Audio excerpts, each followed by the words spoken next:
Don't skip this because this isn't just a story, it's a lifeline.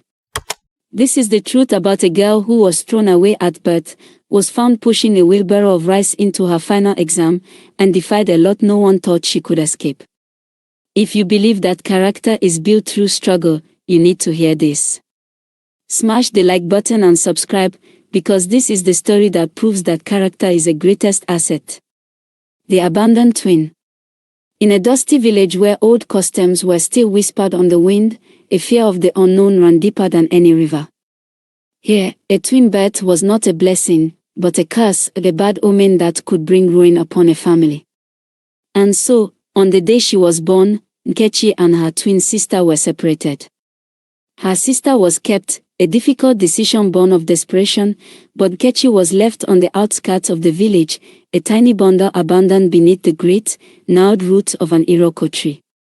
The night was cold, and the wind howled a lonely song as she lay there, a newborn, awaiting a lot her own family had decreed. But destiny had other plans. Before the first rooster crowed, a kind, elderly woman named Mama Ngozi, with hands as weathered as the baskets she wove for a living, found the crying infant on her way to the market. Mama Ngozi had no children of her own and no wealth, but her heart was rich with compassion.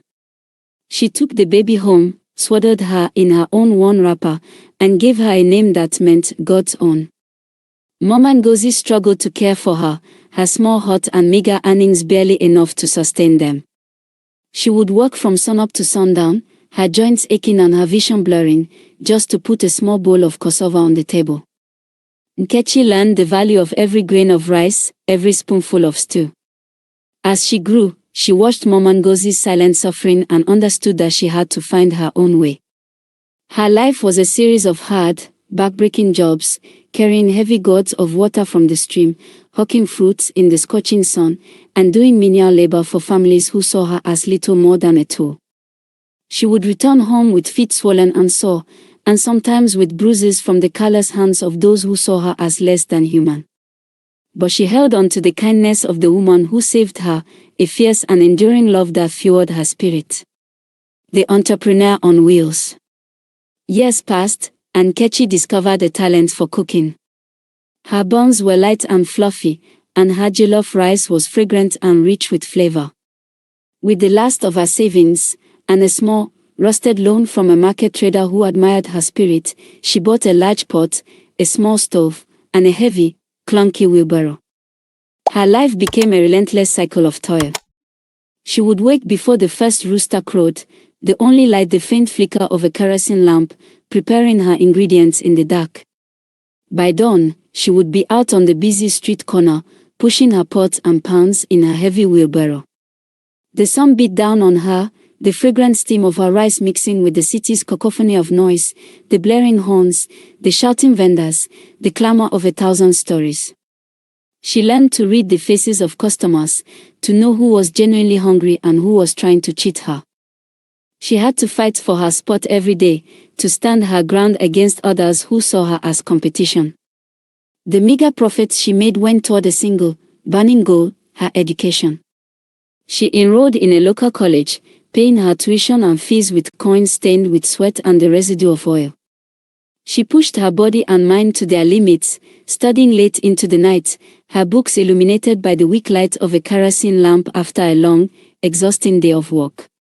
She was a silent ghost in the city, an observer who never quite belonged, but she refused to be forgotten. If you are still with me, please like this story and subscribe to my channel. Because what happens next will shock you, and it's the part of the story that many people wish they could erase from history. The day of the exam. The day of her final exams arrived, the last hurdle of her college career. But she was a few shillings short of the exam fee, a debt that felt heavier than her wheelbarrow. She woke up earlier than usual, her stomach a tight knot of anxiety. She pushed her wheelbarrow to her usual spot, hoping to sell enough rice to pay for it before the test began. The morning did not go as planned. Customers were scarce, and her rice pot was still half full when the sky began to turn dark. She heard the rumble of thunder, a deep, ominous growl, and felt the first heavy drops of rain, each one a pound of pure desperation. The heavens were opening up, and her hopes were being washed away. The exam hall was a short distance away, and she had no choice.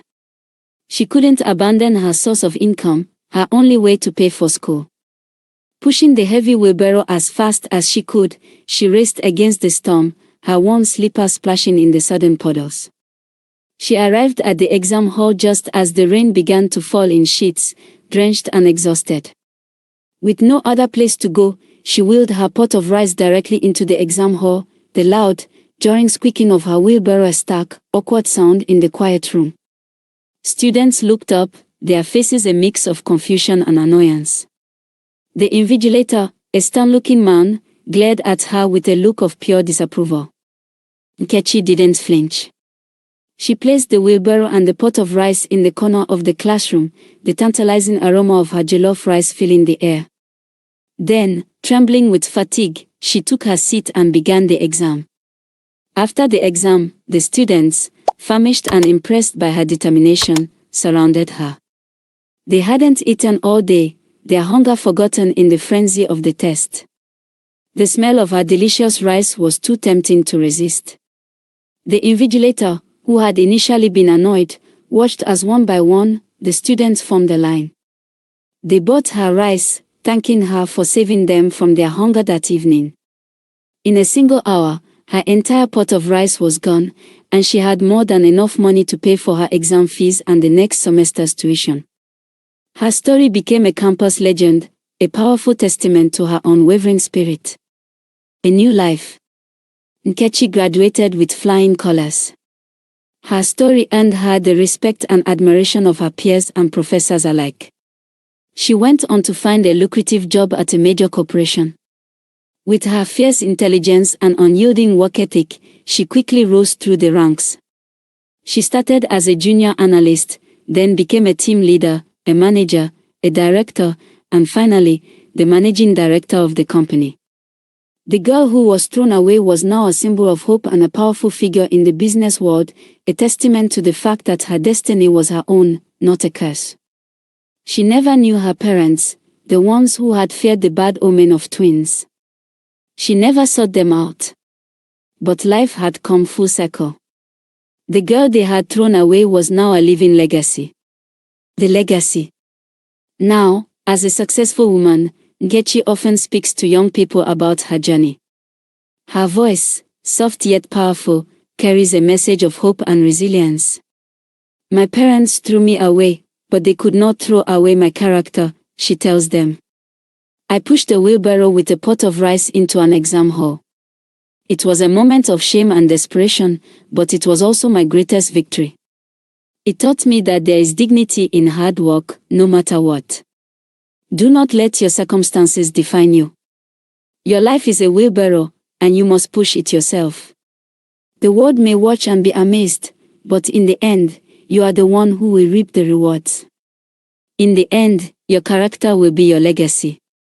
If you have stayed with me until now, then you know this isn't just a story, it's a warning for the younger generation.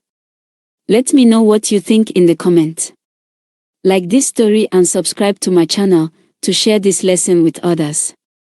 Trust me, the next story will shake you even more.